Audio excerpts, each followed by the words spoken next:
Welcome to Solo, the single person's guide to a remarkable life. Your host, a behavioral scientist and bachelor, talks to leading experts and successful singles about living solo and living well. Travel more, make things, sleep in when you want to. Here's the playbook for the person who is unapologetically unattached. Now, please welcome Dr. Peter McGraw. Welcome back. As promised, I've returned with a remarkable single, Gala Darling. Gala is a for now single rather than a forever single, and she's unapologetic about how she lives her life. So get ready for some F-bombs. A speaker, author, and coach, she helps women live their best life through radical self-love. Bonus materials back, but now only available to the Solo community, which is invite only. So go to the Solo page on petermcgraw.org and apply. Gala and I talk about her contention that feeling good is your job. I hope you enjoy the episode. Let's get started.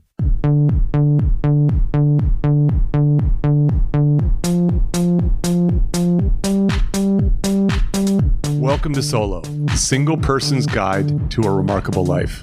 I'm Peter McGraw. Today's guest is Gala Darling. Gala is a speaker and the best-selling author of Radical Self-Love, A Guide to Loving Yourself and Living Your Dreams. She's been teaching radical self-love, a selection of powerful techniques and tools which help women transform their lives. She's been doing that for over a decade. Her work helps women feel good, access their inner bad bitch, and fall in love with life. Welcome, Gala. You know, it's really my favorite thing hearing men talk about being a bad bitch. It's one of my favorite all-time juxtapositions. It just really tickles me on a deep level. Well, I'm happy to talk about bad bitches. What is a bad bitch? Oh, a bad bitch is someone who recognizes her power and is not afraid to use it when she needs to. And that doesn't mean she's domineering. It doesn't mean she's difficult or nasty, but she just doesn't take any shit. And she advocates for herself.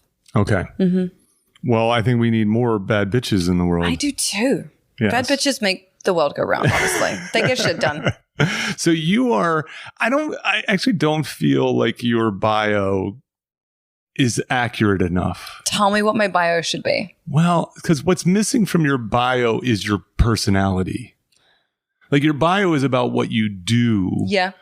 But so I know Gala. Mm-hmm. So Gala is not someone who got referred to me. Like I met Gala in the wild. In the wild, straight up. Yes. Yeah. And we... The wild plains of Equinox. Yeah, well, even beyond that. So, yeah, sure. So we both frequented the same gym. Mm-hmm. And then, can I say this? How we met? Yeah. For real? Totally. We met on a dating app. Yeah. And then we went on a date. Mm-hmm. And it wasn't a love connection. Mm-hmm. And you, after I dropped you off, I actually old school dropped you off. Yes. You immediately sent me a text message. I think we had a nice time at dinner. We had a great time. You immediately sent me a very thoughtful response that basically said, "Nah, you're a nice man. Had a nice time, but however, I really enjoyed talking to you. Yeah, and I'd like to stay in touch and be friends." And I think I added, "I don't ever do this." Yes, you did. Because that's the truth. I really don't. Like most men that I go on dates with, I don't give a fuck. I never want to see them again. Like, God bless and good luck.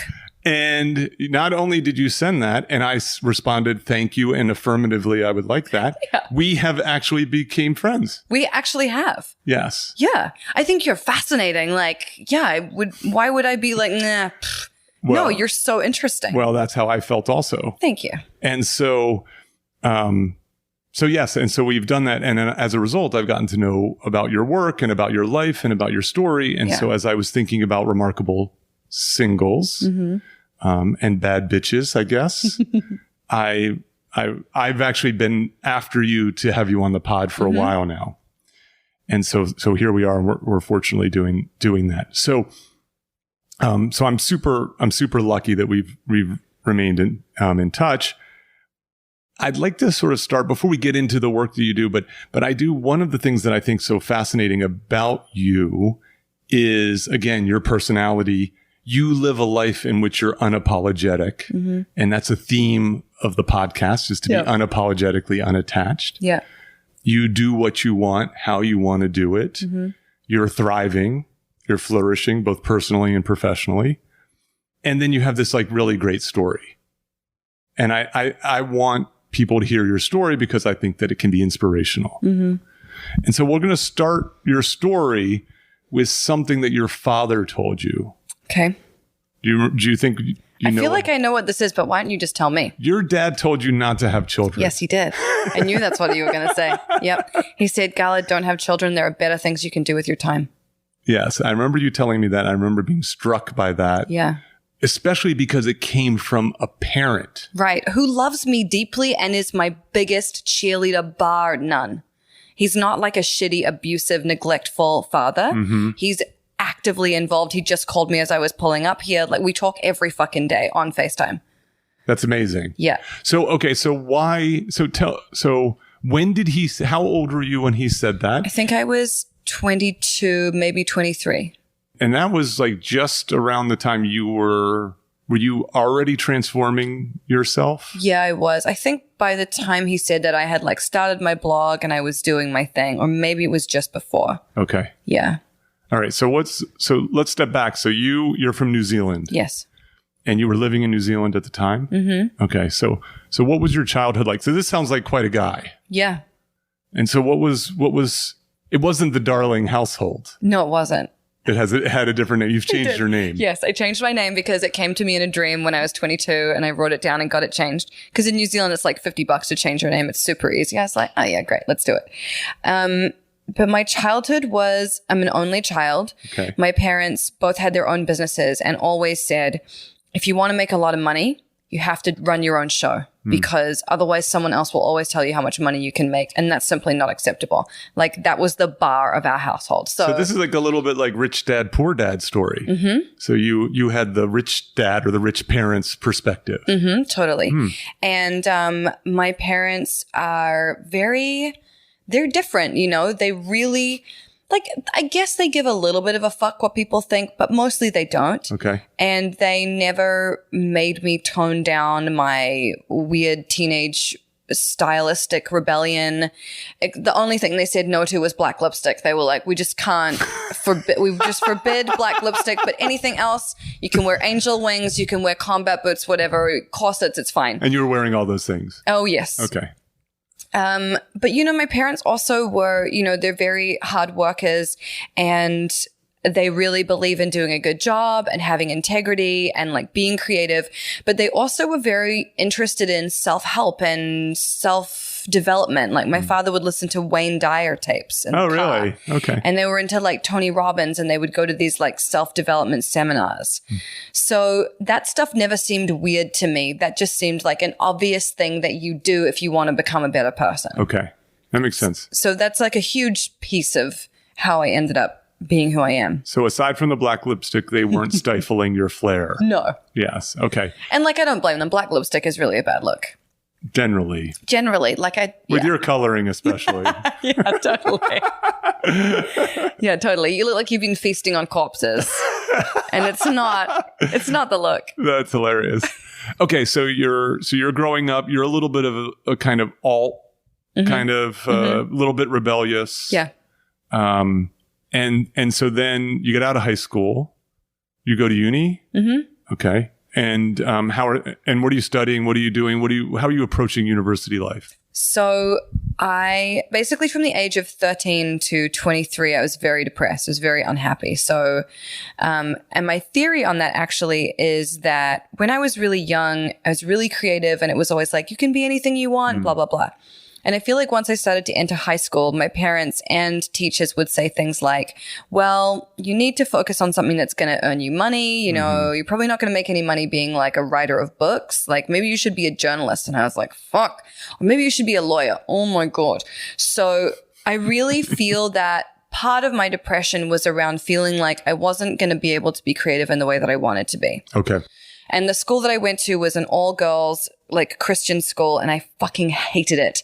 And so I went to my dean. Was it the girls or was it the Christian? It was all girls, uniform, hymns, whole nine yards. Here are the rules. Oh, yes. Yeah. If you're wearing nail polish, we'll charge you 50 cents to remove it in the office. Like, I got it. It was brutal. And my last year of school there, or second to last year of school there, I went to the dean and I said, I'd really like to go to Wellington High, which was a mixed gender, like no uniform school. And she said, you don't need to do the last year of school. I'll write you a provisional entrance and just go to university. And I was like, okay, cool. So you were a good student. I mean, I was disruptive, but I was fine, like technically fine. So I went to school. I went to university. I was obsessed with serial killers. So I wanted to study criminal psychology. I wanted to study serial killers. Okay. So I go to university. I'm like 17. And in order to do a psychology degree, you have to do statistics and like 9 a.m. I was like, fuck this noise. I lasted maybe 1 semester and left. Okay. And I was still living at home. So my parents were like, you can't be here for free. You have to get a job. So I got a job in a bank. It was awful. I bet. But it was freedom to some extent. Well, also you're earning some money. Mm-hmm. Yes. Yeah. Okay. Yeah. And so that's 18-ish kind of thing. What happens between 18 and being told, don't have children, you can do better things with your life? I worked a bunch of jobs that I didn't love. Call centers, administrative. The stuff that the retail. jobs you get when you don't have any skills yet. Exactly. Yes. Exactly. And then when I was 22, I discovered this technique called tapping, which is like acupuncture without needles. I used it to heal up my depression and my eating disorder really pretty much overnight. Okay. And then went to Burning Man with my boyfriend at the time. And by the way, going to Burning Man from New Zealand is hard work. You got to pack a tent. It's a whole thing. So I want to say, of course you went to Burning Man. Right? In 2006. Went to Burning Man and saw all these people just living these freaky lives and thought, fuck, if they can do that shit, then I can do it too. Mm-hmm. And then moved to Australia with my boyfriend and couldn't get a job there. And I was like, it's a fucking sign. I'm just going to do my own shit. Okay. Yeah. And now you live in Los Angeles. Yes. And how long have you been in Los Angeles? 2 years. And I was in New York for 10 years before that. Okay. Yeah. And so I want to preview one of the things that I want to talk a lot about today, because I think certainly having a supportive family environment has helped you accomplish what you've accomplished professionally. I marvel at what you do, because my thing about myself is I like to make things, but I don't like to sell things. Right. And you like to make things. And you at least appear like you like to sell things. I love to sell things. Yeah, you're so good at selling. It's like one of my greatest thrills in life is to sell. It's really really good. Thanks. And so what is it that you make books, you do coaching, you do events, you do speaking, and it's all built around this idea of empowering women. Yeah. Largely. Yeah. Young women in particular. Ages. Yeah, like 25 to 45. They're older than I thought. It generally floats around where I'm at because I don't want to talk about the stuff that 18-year-olds are going through. Like that's so long ago to me. So they naturally age with me. Okay. Yeah. And so these are women who, so like, what is their pain point and how are you helping them with it? Their pain point is they have been told that they have to fall in line, that they have to do what everyone else is doing, that they should have children, that they should be satisfied with their boring career.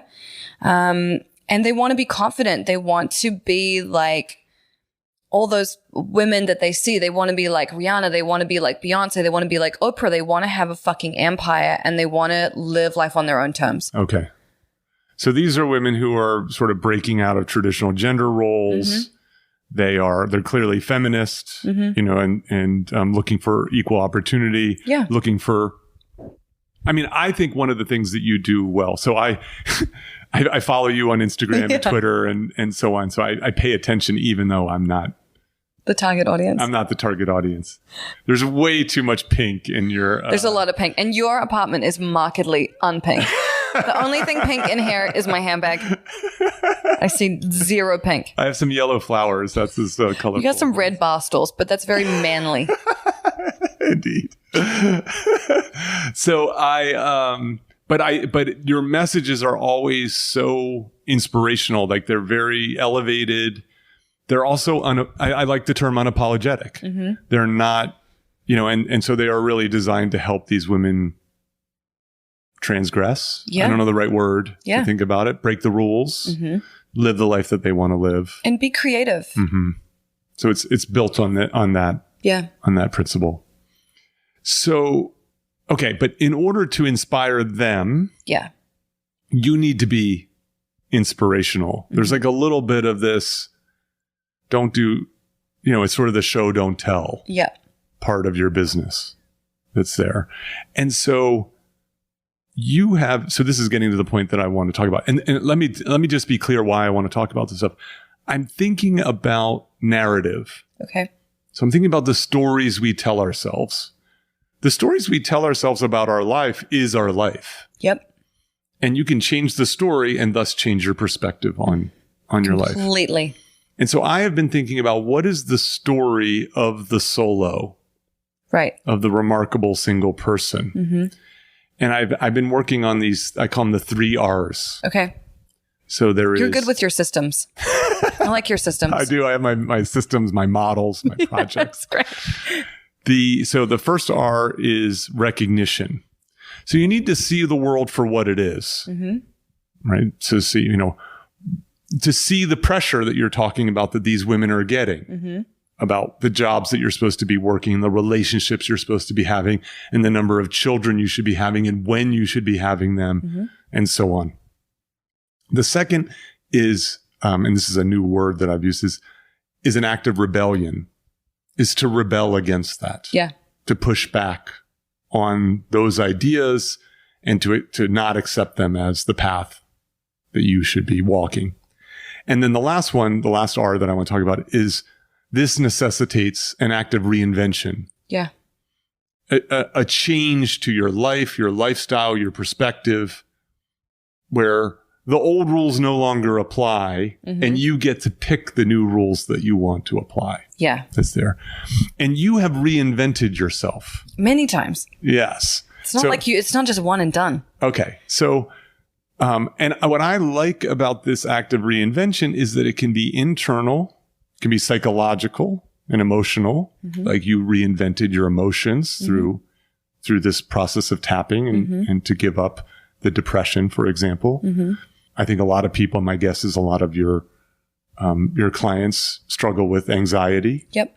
And, how do you give up anxiety in order to be able to move through the world with purpose, without waking up in the middle of the night going, oh, should I have said that? Right. Kind of thing.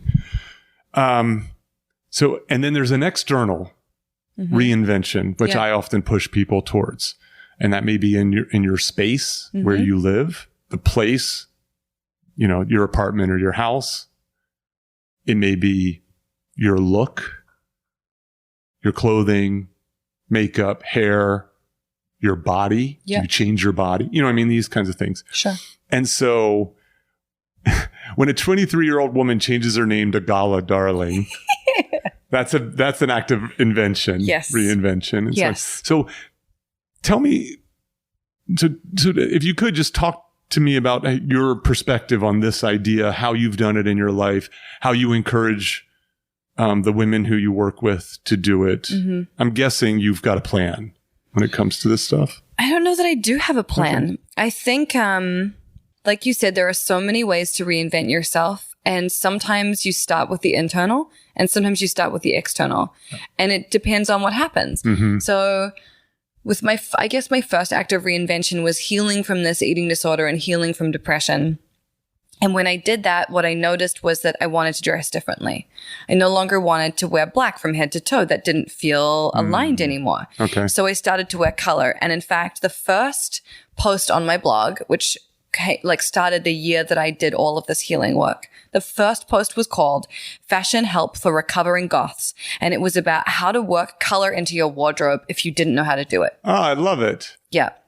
And so it really can be this very organic domino effect.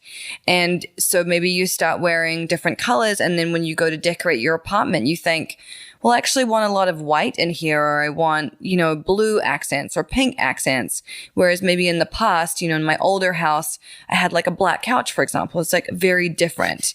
You'd be in your black outfit. You would sit in your black couch. It'd just disappear. Just disappear. All you'd see would be a head.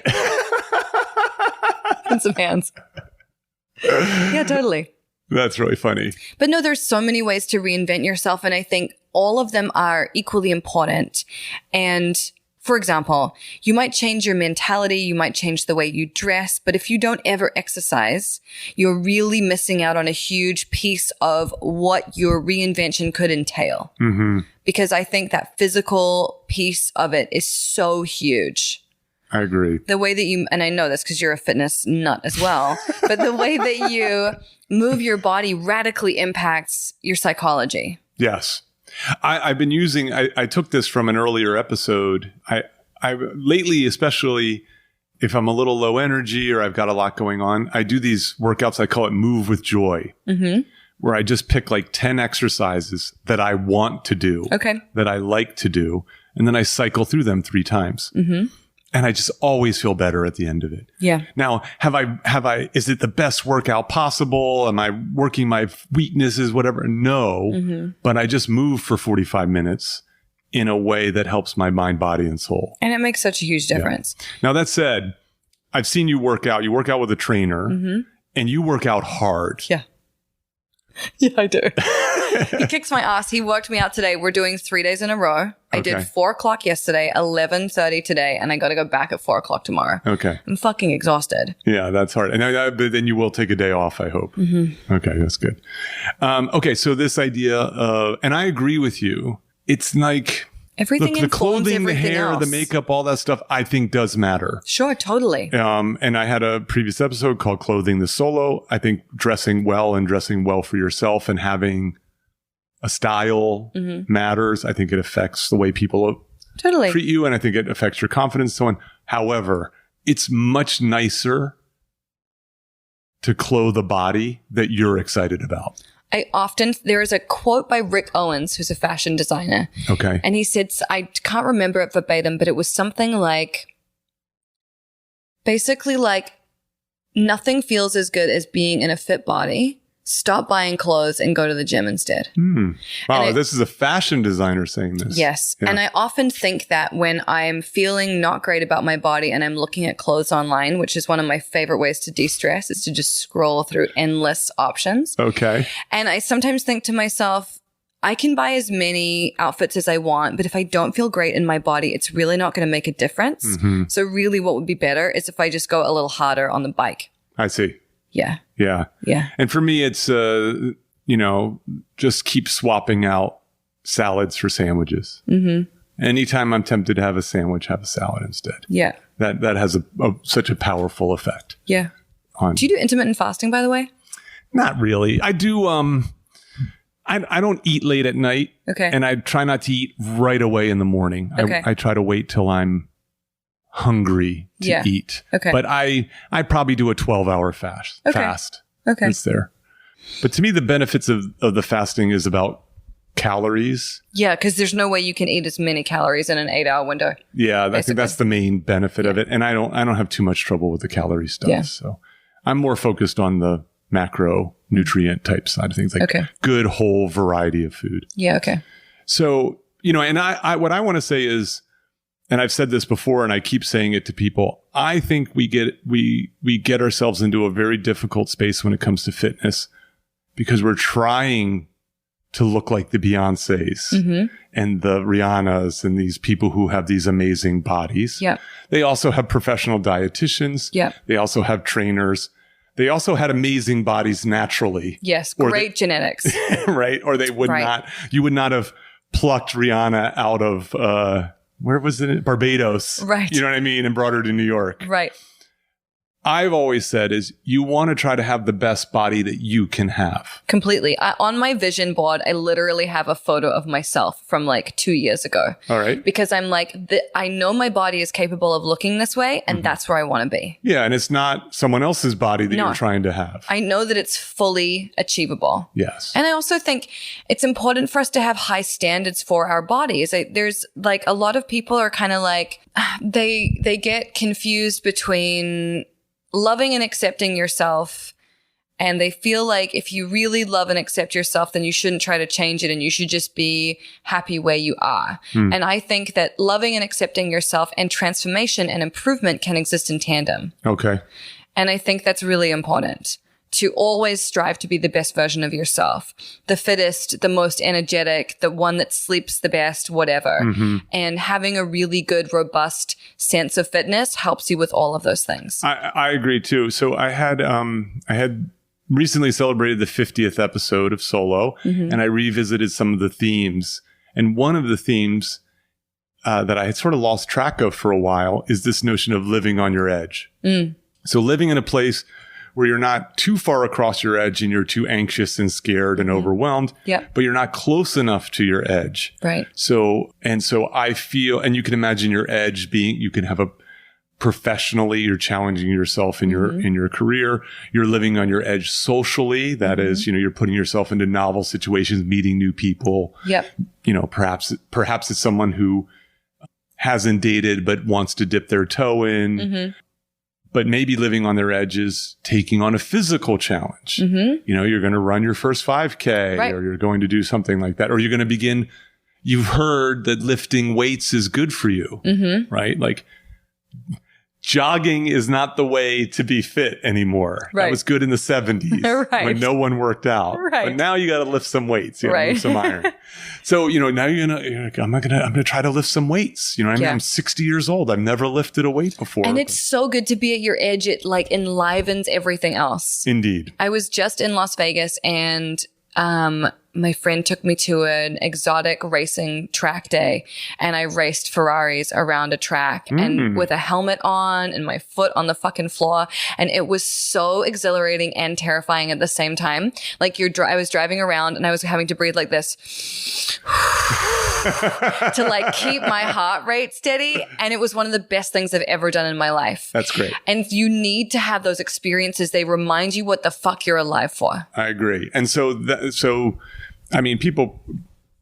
I think people can appreciate that idea that you want to push yourself in these sort of different realms. And again, you take it slow, you get to a place where, like you're not doing 3 straight days with your trainer the first week that you do this. You've built up that over years in a sense.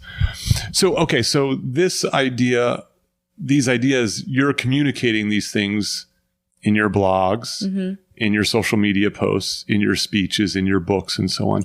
And so when you're talking to these women about this, let's continue talking about this idea of sort of transforming yourself and challenging yourself. You have language that you use for this stuff, like, because you're not holding back. No, I'm not. So where does that come from? How have you developed this style? Well, was your first blog post about recovering goth girls? If I went back and read that, would I see the Gala Darling that I know today? Yeah, you'd see glimmers of her. Okay. And that's the thing is, I wrote that blog post almost 15 years ago. So it has been 15 years of honing my voice and testing my audience to see what works for them and what doesn't, and also refining my own life. I got a DM from someone the other day who said something like, I really miss how you used to be. I think you've overdeveloped your personality. I think you talk too much with your hands, and it's just too much. And, for some people... How'd that feel? Frustrating, because I think... I don't think I've overdeveloped my personality. I'm definitely more polished now than I used to be. And I'm certainly more confident. And I think when someone says something like that to you, it's really an indication that they are threatened by where you are and they don't feel that way about themselves. And so they wish maybe you're a little bit more humble and maybe a little bit more quiet. I see. If you look at the first... That seems to go completely against your orientation. Completely against it. And... if you look back at the first video I made where I taught tapping from 2007, I am unrecognizable. I am so fucking shy and quiet and unsure of myself. And those are, my confidence and my faith in myself is a skill I have been building for a long time. Okay. And so to insinuate that that's no longer okay with you, I messaged her. I was like, I hope one day you understand how fucking rude you're being. And then she pitched me. She was like, oh, I'd love to do a reading for you sometime. Your work has been really impactful on me. I was incredulous. I couldn't even respond. That's a really unusual approach. I'm going to insult you and then try and pitch you. It's a weird, pickup artist negging type Totally. And I'm not biting because I have self-esteem. Yeah, that's so fascinating. Yeah. I think there's another way to look at that thing, which is just you were the right person for her at a particular time in her life. Completely. And it's okay to grow apart. And for, there might be someone else now who is a better fit for where you're at. You might not like the fact that I talk with my hands. Maybe that really triggers you because someone you didn't like did that too. And I have to remember that stuff is never about me. I think that's right. I think that most of the time that someone ends up being sort of mean, it's usually coming from a place of insecurity rather than antipathy. And so then those people... Yeah, I think that always helps. It helps a lot to just recognize that bully or that person who's insensitive, it's just coming from a place of weakness, not a place of strength, and suggest a different approach. It used to be that when I would get a shitty comment on my blog back when I first started, my boyfriend would always remind me that they were probably just having a bad day and it really wasn't about me. And I would often reply to them and be like, hey, how are you doing? Are you okay? And they would almost always respond and be like, sorry, I just had a fight with my boyfriend or whatever. And usually people are just lashing out because they're in a bad place. And I feel like I used to have a lot more tolerance and patience for that. But now with a much larger following, I really don't have any fucking time for people who cannot emotionally regulate and discharge their problems on other people. Well, yeah, because I get it when you have, so this podcast is growing. I get I get some positive messages. Sure. You can imagine, I'm sure you get this all the time. You get messages where people say, oh my God, thanks so much. Yeah. And it's just so wonderful. But for every 20 of those, you get one that stings. Yeah. It stings because you put a lot into totally. What it is you do.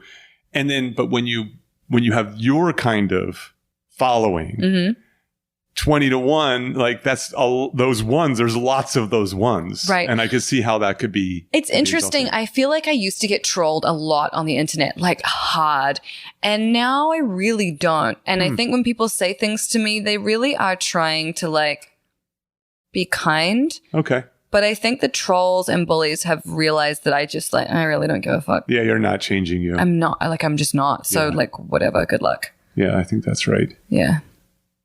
Okay, so I just think it's so fascinating, especially because I've been having this conversation about where men and women can turn in order to find inspiration, a positive message, information about how to live well, and so on. So it's interesting. I feel like men have more limited resources when it comes to these kinds of things. I also think men are worse at seeking it out. Men are generally less good at taking instruction, I think. Unless it's coaching for sports, that is generally the case. Yes. And even still, they're not good enough at it. Right. As a former coach, right. I have found that the teams that perform best weren't always the most talented. They were the ones that were most coachable. Yeah. And so I think that's fair to say. So when did you know that this was going to be your business, right? So referenced earlier this Rich Dad, Poor Dad thing. So this is a famous book. Yeah. If people haven't heard about it, it's essentially about a difference in perspective. The idea being that the poor dad tells his child, get a good job, buy a house, all the normal things that you are often hear. And rich dad is like, start a business, buy property, do things that create income while you're not working. Right. Totally. Right. You know, in this kind of sense. So you were pushed and encouraged to be entrepreneurial. You clearly have an entrepreneurial spirit, or, you know, just because you basically were like a class clown without being the class clown. Right? The class clown never sort of fits very well within the factory system of education. I was definitely the class clown. I was always in trouble. My desk was in the hallway more often than not. But I really feel like I grew up in like an incubation lab of business. Like it's all my parents talked about at the dinner table. It's always what I was listening to. So how do you go from the blog to tens of thousands of followers, people who you're communicating? You communicate with people not daily. You communicate with them hourly. It's like it's incredible. Well, let me think about that. I mean, like, when did you know? When did you hatch the plan?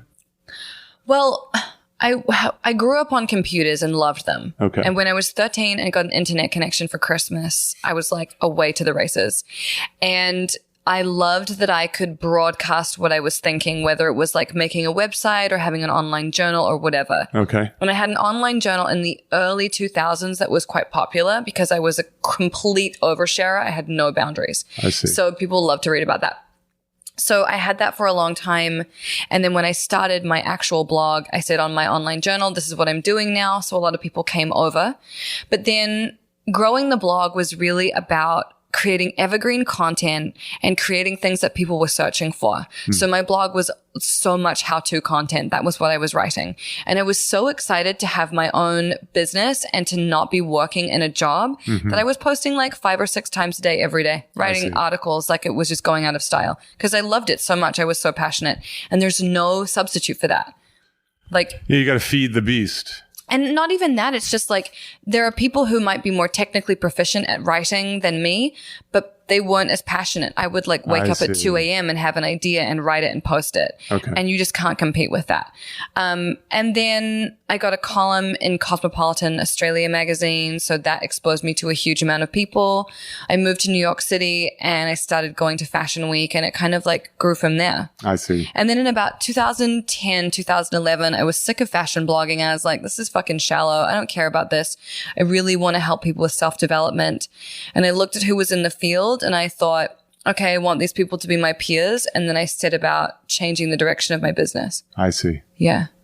And who were some of those people? The people that I can remember were Danielle Laporte and Jonathan Fields. Oh, I know Jonathan Fields. He's a great dude. Yes. Yeah. Yeah, you know, that is interesting. Like, I do think that it is useful. I call this a competitive analysis. Right? So who are the people you're competing with now? Who are the people you want to compete with? Right. You know, what are they doing? How are they doing it? What do you like? What do you don't like? And then, of course, how are you going to do it differently? Yeah. Like, I like the fact that Jonathan Fields is, you know, sort of competitor in a sense, right? Because you guys are nothing alike. We are so different. And that's the thing is, you know, I guess I've been teaching radical self-love and mindset stuff now since 2010. So we're like 10 years of that. And over that time, my niche has become more and more defined and carved out. Like, there is no one else with pink hair and tattoos who wears stripper heels who teaches you about mindset. No one. No one fucking does that. Not to my knowledge. No.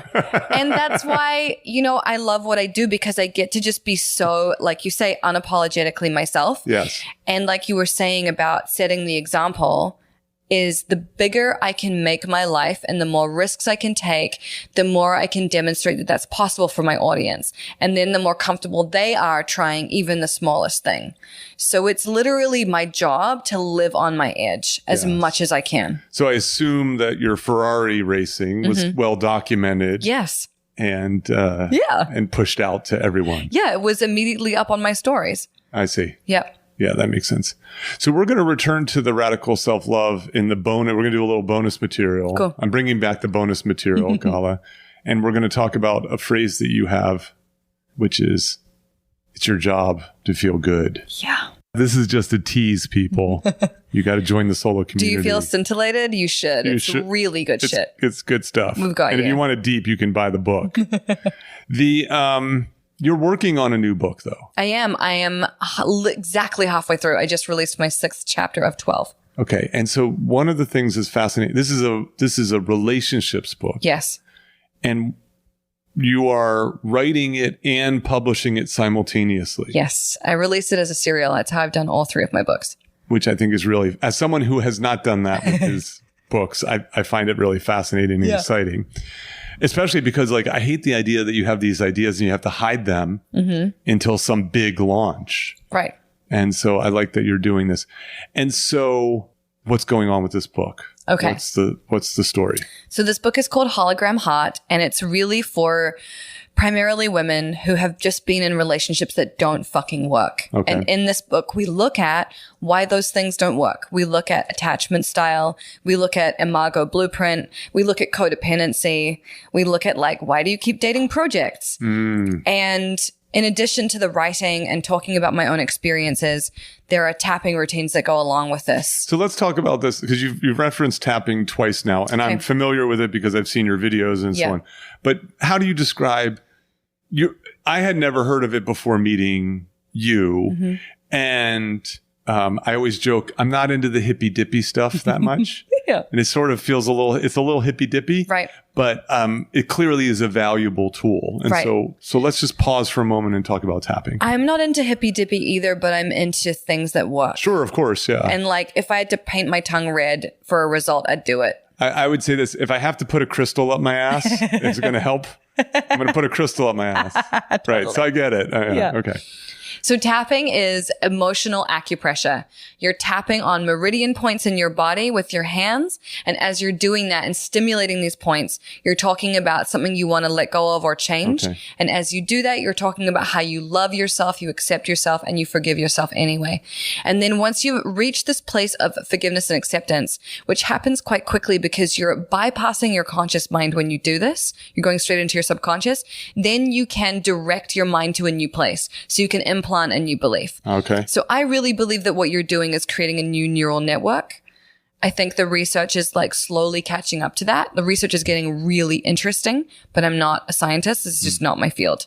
Well, okay. So I can speak a little bit to the science, not about tapping per se, but about, I would say, parallel activities. So when you describe tapping to me, I think about meditation and breathing, and and so anything that you can do that helps with your concentration and to be able to focus is going to benefit you from a meditative standpoint. Right. But what's neat about what you're doing is you're also you're engaging in this positive self-talk. And this is akin to a particular form of meditation called loving kindness meditation.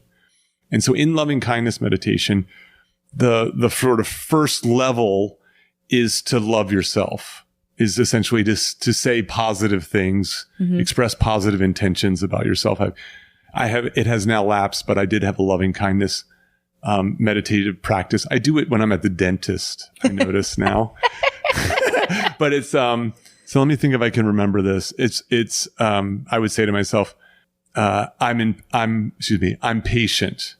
I live in the moment and I'm not in a rush. That's a problem that I have. Is right. That I'm always rushing around. You and I both had very rushing around kind of days. The second one is that I am physically happy. I am strong and robust. And the next one is I'm emotionally happy. I'm joyous and free from worry. And then my last one is I live with ease. That my social relationships are easy, and positive. And then I just repeat these things over and over again. Right. So what's interesting is the next level of loving kindness is for, like, people you care about. Right. Friends and family. And now you're expressing positive things about them. The next level is strangers. Right. So these are even people you don't even know.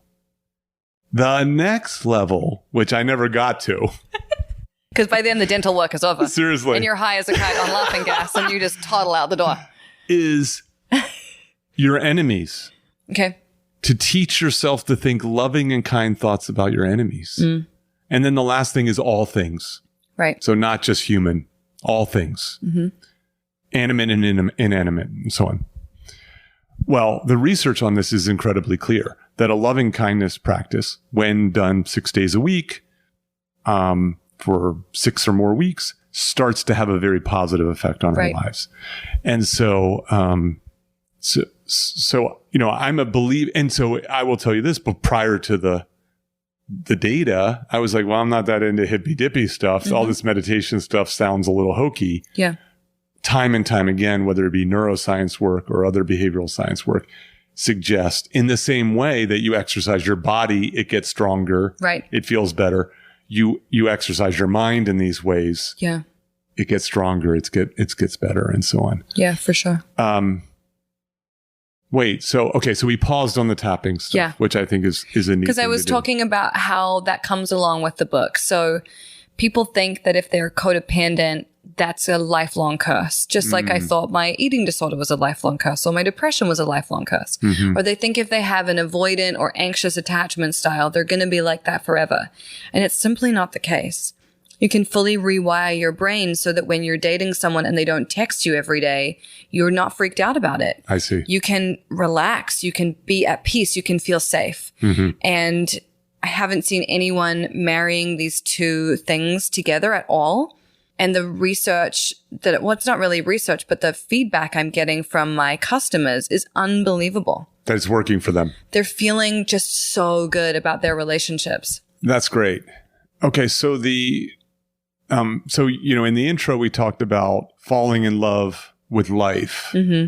And so, in this one, you're trying to take what is often a very big part of people's lives, their relationships, and helping them navigate those things better. And so it sounds like some of this is either getting people out of the bad kinds of relationships that they tend to There's a lot of people who are like, I'm getting a divorce, or they like leave their loser boyfriend. And then there are some people who are like, we're just resetting their energy and their expectations around dating. They might want to be online dating, but their belief is like men on online dating apps can't be trusted, or like I'm not going to find anyone or whatever. And really just resetting your belief system about it. Because if you go into anything with a shitty expectation, that's what you're going to get. And nowhere is that more on display than on dating apps, where the whole profile is like, if you're this, I'm not interested. If you're that, I'm not interested. Yes. Which is wild. Who's going to be like, she sounds like fun. Well, the ironic part of and I understand people have their defenses up. They've had bad experiences and so on. And, it's short-sighted because the only people who swipe left in response to those very negative profiles are the people that these people want to go out with. Exactly. Exactly.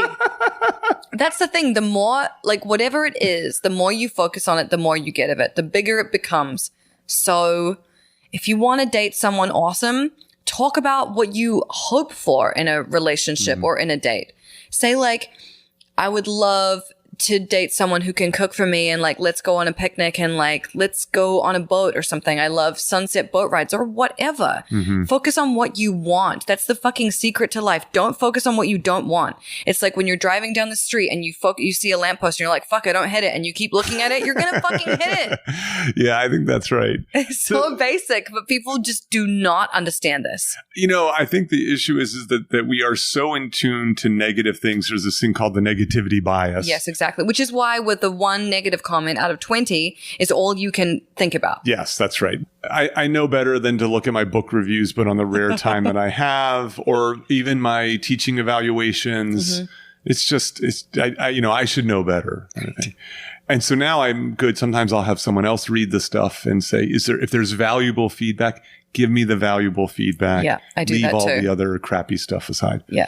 I think of you as a for now solo, not a forever solo. Like I think that you could go either way because your focus in life is to live a good life, and there are multiple ways to go about that. I don't want to put words in your mouth, but that's my sense from our conversations. How I'm curious about this relationship book, how you treat this topic of not being in a relationship, and what are the conversations you're having? Because this is something that I just see a lot, which is people just assume that the path to happiness is to be in a relationship. Right. Well, so it's interesting because people who have bought this book want to be in a healthy relationship. They're not people who are like, I identify as single and I want to remain that way. Okay. This book is not for them. Okay.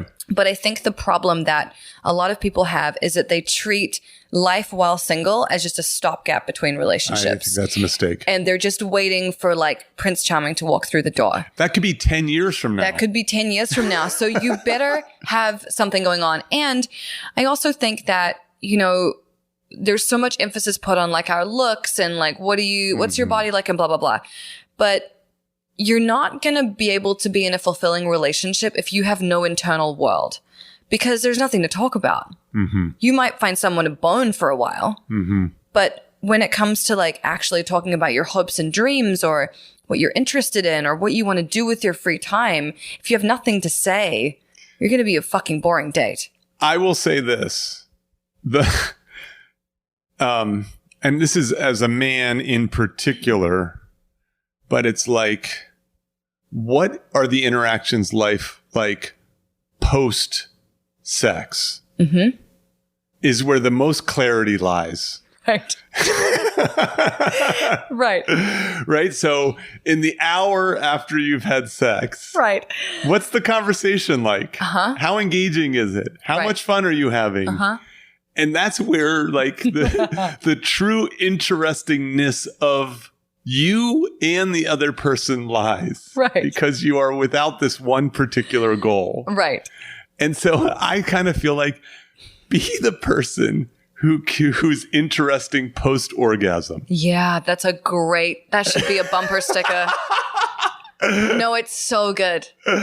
And also, you know, that's who you really are. Hopefully, when you're being really authentic, your guard is down, you're relaxed.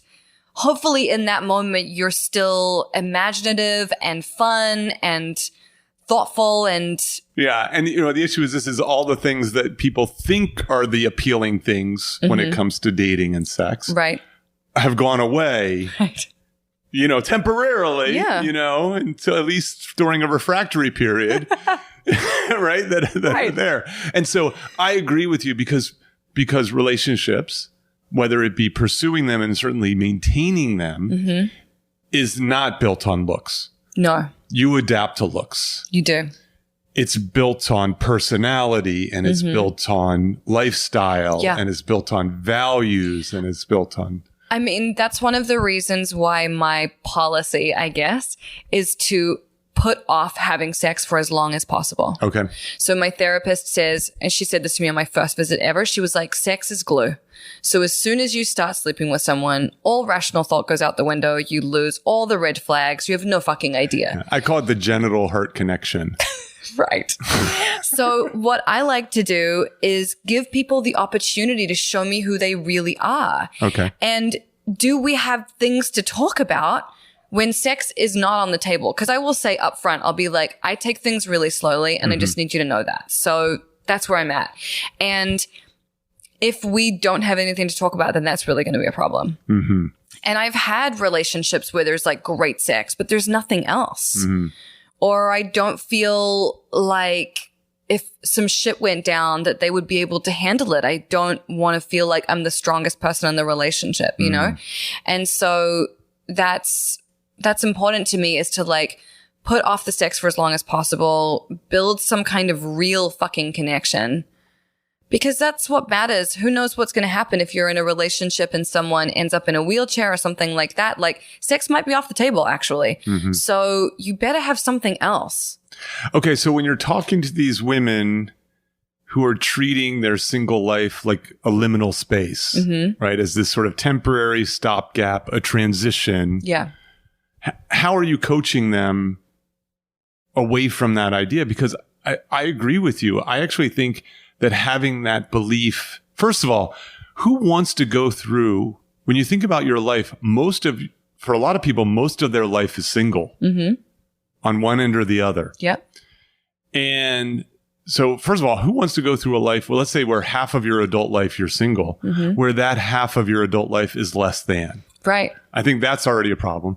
And then the other one, of course, is like, no one really wants to go out with someone who's desperate to go out with someone. No. You know the easiest way to get a boyfriend is to already have a boyfriend, right? I didn't know that, but I'm not surprised. It's just true. It's just true. So how do you, what kind of conversations are you having to help change this perspective? So the first thing is you have to have that mindset shift that being single is a gift. And there are certain things that you can do while you're single that you can only do while you're single. Yes. Which is going on those trips with your girlfriends where you go to like Italy and Morocco for a month, or you get to decorate your house all in pink, or these are obviously examples from my own life, or, whatever fucking pleases you. How many pillows do you have on your bed, Gala? Oh, like 4. Nothing crazy. Okay, that's good. I'm not a crazy pillow person. 4 rows or 4 pillows? No, 4 pillows. Okay, that's good. Yeah, I'm not wild about pillows. Or, like the fact that you can eat like an entire container of vegan cheese and almond nut thins on your couch and watch the Kardashians and no one can say a fucking thing to you. Like, that is such a blessing. I do that all the time. I can imagine. Next time you do it, let me know. I'll come over. So we have to change our mindset to be like, this isn't just some shitty punishment for not making a relationship work. This is a time where I get to really figure out who I am. And one of the things that jolted me into writing this book was taking a 6-month dating sabbatical. Yes, I have that on my list. I'm glad you brought that up. And one of the reasons why that was so powerful, and I recommend it to literally everyone, is because in that time where you're like, I am not flirting, I'm not on apps, I'm not going out with anyone, you build your own life so robustly that then when you meet someone and they're not adding to what you've already got, you're like, this is clearly a pass for me. And most people in relationships settle because they're lonely or they're bored or they're worried that no one else is going to come along. And when you know that your life is awesome by yourself, there's no risk of that. I like that I'm glad you brought up the dating sabbatical, because one of the interesting things about this is that I recently did a little sort of mini series for Solo about singles in the marketplace. And the first episode, we talk about the rise of singles, the number of single people, not only in the United States, but in the world, and the number of those who live on their own. Right. And it's been exponential growth. Right. So, and in part because of the marketplace has changed. It's more accepting of singles. It's selling to singles more and more, the rise of urban living, et cetera, et cetera, even stuff like birth control and so on. Pew Center research, 50% of adult singles in the United States not interested in dating. Wow. Not interested in dating. That is something that I, first of all, want people to hear. Right. Because if you are listening to the podcast and you are not interested in dating, you're not a freak. There is nothing wrong with you. Right. There are a lot of people who feel the same way. Was there anything in the research about why they feel that way? They had a traumatic event? Were they like asexual? Like what's going on? I think it's a big tent. I think, we know 1 in 100 people are asexual. We know that obviously these are people who maybe have been divorced. Right. Didn't work, tried that. I'm happy to be on my own. Yep. Don't want to walk that path again. And, and so on, and so on. And by the way, this is not a COVID thing. Right. This basically replicates a study 15 years ago that found exactly the same thing. These are just people who are not being talked to, not being listened to because they're not on the apps and we're not making TV for them and so on. But the great gift that you're talking about, so these are people on an indefinite dating sabbatical. Right. Is, when you don't date, it frees up. Oh my God. So much time. Energy, psychic energy, money. Yep. Talk about you want to get free. Right. Yeah. As a single woman, my lifestyle is impeccable. My friend is always calling me and he like works like a demon and he's like, what are you doing? And I'm like, going to the gym, getting my nails done, gonna get a massage. He's like, wow. Okay. So we're gonna get dinner after this. Yeah. Tell people what you texted to me. He was like, can we push it slightly? My day's been back to back. And I was like, sure. And he's like, what time? And I was like, well, I'm trying to figure out what time I can get a spray tan. So just hold tight. I'll let you know. So yeah, I literally have to be on my way home at like 7:20 so I can be home for my spray tan. Yes, exactly. These are my priorities and I will not apologize for them. No, nor do I want you to. Because on Thursday, I'm going to San Diego. I'm going to be on an 80-foot yacht for 2 days, and I want to be glistening. Yes.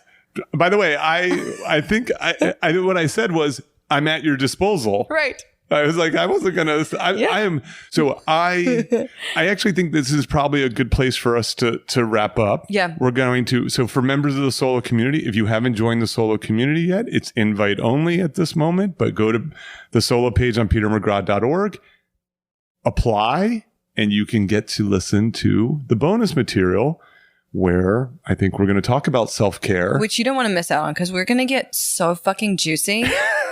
And you will have the biggest FOMO that ever existed if you do not do this. You are such a salesperson. Oh my God, I have to learn from you. But it's like, so like selling is just sharing, right? If you really believe that what you have has value, you're just sharing it with people.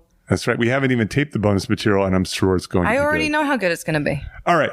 Gala, this is long overdue. Thank you for being a remarkable single. Thank you for sharing your perspective and your passion. It's my pleasure. Anytime. You're great. Thanks. So are you. Cheers.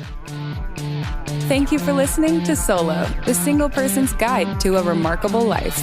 For more about our guests and show notes, go to petermcgraw.org. Please subscribe and share with your single friends.